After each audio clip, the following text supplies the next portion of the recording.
કોંગ્રેસના યુવા નેતા પારસભાઈ જોશી પણ ઉપસ્થિત છે. તેઓ તેમના મતને પોતાનો અભિપ્રાય અહીં આપશે. ભાઈ, મહાભારતનું યુદ્ધ થયું હતું ને ત્યારે પાંડવો 5 જ હતા અને કૌરવો પાસે છે ને ઘણી મોટી સેના હતી, અક્ષરણ્ય સેના હતી, હજારો લાખો સૈનિકો હતા. છતાંય પાંડવો જે છે ને 5 જ હતા અને એમની પાસે કૃષ્ણ ભગવાન હતા, સચ્ચાઈ હતી. એટલે એ લોકોએ હાર નથી માની અને એ લોકોએ યુદ્ધ લડ્યું હતું અને છેલ્લે સત્યનો વિજય થયો હતો. જે એ વખતે પાંડવો જે છે કે એ લોકો એમ વિચાર્યું હતું કે આ કૌરવોની આટલી મોટી સેના છે અને અમે લોકો જે છે કે 5 કે 10 જ લોકો છીએ અને અમે લોકો આ યુદ્ધ નહીં જીતી શકીએ અને યુદ્ધ ના કર્યું હોત ને, બરાબર છે, તો આજે પરિણામ કંઈક જુદું હોત. પરંતુ ભલે અસત્ય જે છે કે અત્યારે વધારે પ્રકાશમાં છે, ઝગમગાટ મારી રહ્યું છે, પરંતુ સત્યને કોઈ દિવસ દબાવી નથી શકાતું. પદ્મકનભાઈ, અત્યારે જે રીતે ગામડાઓની પરિસ્થિતિ છે, તમે મને પ્રશ્ન પૂછ્યો નથી પરંતુ એનો સામેથી જવાબ આપું છું અત્યારે, કે ગામડાઓની અત્યારે જે રીતે પરિસ્થિતિ છે, અત્યારે તમે જુઓ કે દાહોદની અંદર અને જાંબુઘોડાની અંદર જે રીતે મનરેગાની અંદર જે રીતનો ભ્રષ્ટાચાર થયો છે, આ સીધી ગામડાને લગતી યોજનાઓ છે. પૂરો થયો નથી, ચર્ચા ચાલુ હતી. મેં અત્યાર સુધી સવાલ નથી પૂછ્યો, એનો મતલબ એ નહીં માનવાનો કે હવે પછી હું આ સવાલ નહીં પૂછ્યું, પણ તમે જવાબ આપવાની શરૂઆત કરી છે તો આપી દો. જી પદ્મકાંતભાઈ, એટલે એ જ કહું છું કે આ ગામડાઓને લગતી પ્રશ્ન છે. તમે જુઓ કે દાહોદની અંદર અને જાંબુઘોડાની અંદર મનરેગાની અંદરનો જે ભ્રષ્ટાચાર થયો, આ સીધો ગામડાઓને લગતો પ્રશ્ન છે. ગામડાઓના જે મજૂરો છે કે જેમને મનરેગાની અંદર જે રોજગારી આપી અને એમની જે છે કે જીવન રોટી જે છે એ એમના જ મંત્રીના પુત્રોએ જે છે કે મસ્ત મોટો ભ્રષ્ટાચાર કર્યો. અત્યારે ઓફિશિયલ આંકડો તો 71 કરોડનો છે, લગભગ ઓફિશિયલ આંકડો તો 200 કરોડથી વધારેનો છે. જાંબુઘોડાની અંદર બી અમિત ચાવડાજી અમારા જે નેતા છે એમણે બી કીધું છે કે અહીંયા આગળ બી તપાસ કરવામાં આવે, ભુજની અંદર બી તપાસ કરવામાં આવે. તો તમે જુઓ કે ગામડાના જે ગરીબો છે એમની જે રોજી રોટી છે, એમની સુખાકારીના પૈસા છે, એ જ આ જે છે કે આ લોકો જે છે ખાઈ રહ્યા છે, ભાજપના લોકો ખાઈ રહ્યા છે. તો પછી ગામડાનો વ્યક્તિ જે છે આગળ કઈ રીતે આવે? આજે નલ સે જલ યોજનાની જે રીતે વાતો કરીએ છીએ, આજે ઉનાળાની અંદર તમે જુઓ કે બનાસકાંઠા અને સાબરકાંઠાની અંદર, હું નથી કહેતો, વર્તમાન પત્રો ને મીડિયા કહે છે કે આજે બી ત્યાં આગળ ટેન્કર રાજ જે છે એ ચાલી રહેલું છે. એટલે નલ સે જલ યોજનાઓની અંદર બી તમે કે ભુજ જુઓ, ગાંધીધામ જુઓ, નખત્રાણા જુઓ, આ બધા એરિયા છે, અથવા તો બનાસકાંઠા સાબરકાંઠા એનો એરિયા છે, અથવા તો ડભોઈ, બોડેલી અને જે બીજા બધા એરિયા જે છે, નસવાડી જેવા એરિયા છે, ત્યાં આગળ નલ સે જલ યોજનામાં કરોડો રૂપિયાનો ભ્રષ્ટાચાર થયેલો છે. એમણે પાઇપ નાખી જ નથી. એક ટોયલેટની અંદર એક ટોયલેટ બનાવ્યું હોય એમાં 5 જે છે કોન્ટ્રાક્ટરોને ચૂકવણી થયેલી છે. તમે જુઓ. અને બીજું જે છે કે ખેડૂતોની જે દયનીય હાલત છે કે એમને આપણા જ માનનીય વડાપ્રધાન શ્રી એમ કીધું હતું કે 2022 ની અંદર એમની આવક જે છે બમણી કરવાની વાત થઈ હતી. એ જ ખેડૂતો અત્યારે આત્મહત્યા કરી રહ્યા છે. એક સરેરાશ મુજબ ગુજરાતની અંદર આજે દરરોજ ના 2 ખેડૂતો જે છે આત્મહત્યા કરી રહ્યા છે. આવક બમણી થવાની તો વાત દૂર રહી, બરાબર છે. એટલે ખરેખર આપણા ગામડાઓની પરિસ્થિતિ આ છે અને આપણે ગામડાને સમૃદ્ધિની વાતો કરી રહ્યા છે. પદ્મકાંતભાઈ, જી પદ્મકાંતભાઈ, પહેલા તો હું આપને એ જણાવી દઉં કે ગુજરાતની અંદર ગામડાઓની પરિસ્થિતિનો ચિતાર શું છે ને એ તો તમે અત્યારે જ કહી દીધું કે જે રીતે દલિત યુવાન જે છે કે એક ઉચ્ચ કોમનો ભોગ બન્યો અને એની હત્યા થઈ. એટલે ખરેખર તો ગુજરાતની પરિસ્થિતિ શું છે ને ગુજરાતના ગામડાઓની પરિસ્થિતિ શું છે ને એ મીડિયાએ જ પોતે કહી દીધું છે.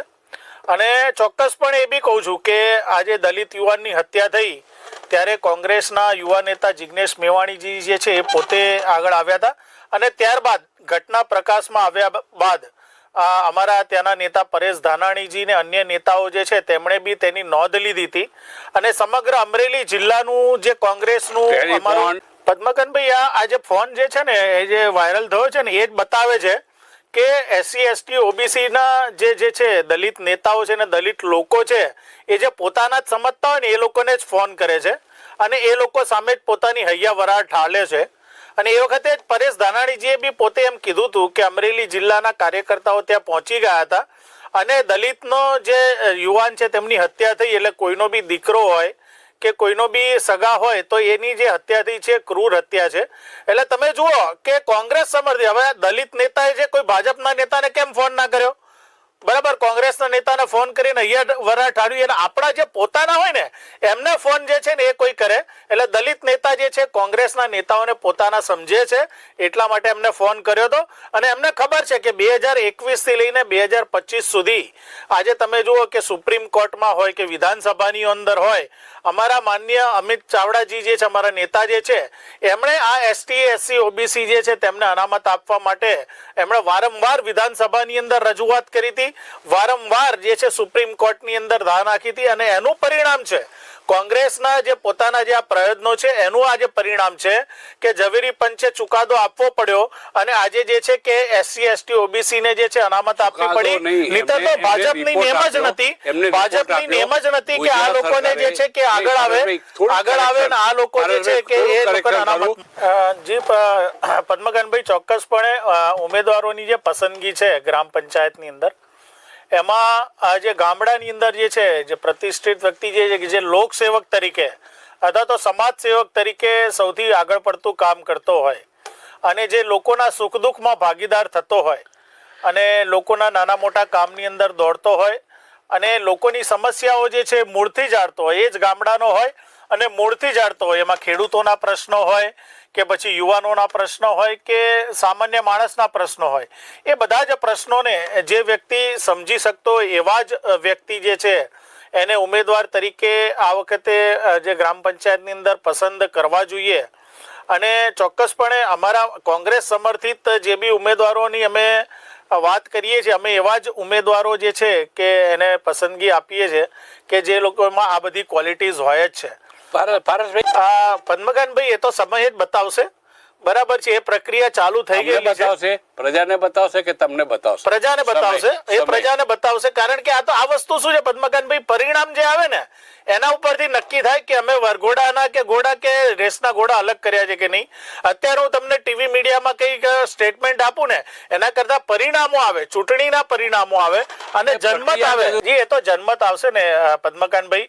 દરેક વસ્તુ જે છે કે એ કોઈ બી પક્ષની અમુક નીતિ રીતિ હોય છે કે બધી વસ્તુઓ હાઇલાઇટ મીડિયાની અંદર ના થતી હોય, પરંતુ જનમત આવશે, ચૂંટણી આવશે અને એના પરિણામો આવશે, એના પછી જ ખુદ મીડિયા એમ કહેશે કે ભાઈ આ વસ્તુ જે છે અમલમાં થઈ હતી કે નથી થઈ. એમાં દાવો કીતે કરી શકાશે? પ્રતિક ઉપર તો લડાવવાની છે, ઇલેક્શન નથી લડાવવાનું. નહીં, એટલે દાવો કરશો તમે? ગ્રામ પંચાયતના ઇલેક્શન તો છે, બરાબર છે, એની અંદર તો કોઈ ચિહ્ન નથી. પરંતુ જે રીતે કડીને વિસાવદરની જે બી ચૂંટણીઓ છે, પેટા ચૂંટણીઓ છે, એમાં તો આપણે જે છે ચિહ્ન ઉપર લડાવવાના છે ને ઇલેક્શન. તો એની અંદર બી ક્લિયર થઈ જશે કે ભાઈ રેસના ઘોડા કોણ હતા અને લગ્નના ઘોડા કોણ હતા. જી, એવા જે ભાજપમાં બેસનારા હતા ને એ લોકોને ક્લિયર મેસેજ અમારા રાષ્ટ્રીય નેતા રાહુલ ગાંધીજી આપી દીધો હતો અને એનું ચયન બી થઈ ગયું હતું. બરાબર છે, એટલે હવે જેને સત્તાની અથવા તો જે છે કે પૈસાની લાલચ હતી ને એ બધાને મોટા ભાગે દૂર કરી દીધા છે. એટલે હવે જે છે કે હવે જે ઇલેક્શન લડાશે એની અંદર જે છે એ કોંગ્રેસની વિચારધારા સાથે જે નેતા હશે એવા જ અમારી પાસે છે. જી પદ્મકાંતભાઈ, જ્યારે પરિવાર હોય ને તો મતભેદો હોય, મનભેદ ના હોય. એટલે મતભેદો હતા એ મતભેદો દૂર થઈ ગયેલા છે અને બધા અત્યારે એક સાથે થઈ અને જે છે ચૂંટણી પ્રચારમાં અને કોંગ્રેસ પક્ષને મજબૂત કરવા માટે લાગી ચૂક્યા છે. કારણ કે અમારા કોંગ્રેસ પક્ષની અંદર લોકશાહી છે. અન્ય પક્ષોની જેમ દિલ્હીથી પરબીડિયું આવે ને નામ ખુલે અને એને જ જે છે કે સંમતિ આપવામાં આવે એવું અમારા પક્ષની અંદર નથી. એટલે દરેકની વાત સાંભળવામાં આવે છે, દરેક જણને પોતાનો અભિપ્રાય રજૂ કરવાની તક આપવામાં આવે છે અને મતભેદો દૂર કરીને જે છે કે ફરીથી કામે લાગી જવામાં આવે છે. એટલે અત્યારે જે છે કે એ સંગઠન મજબૂત કરવાનું છે અને મજબૂત થઈ રહ્યું છે અને હવે ફરીથી અમે જે છે ચૂંટણી પ્રચારમાં લાગી ગયા છે. એટલે હવે એ વાત છે એ અસ્થાને છે. જી પદ્મકાંતભાઈ. જી.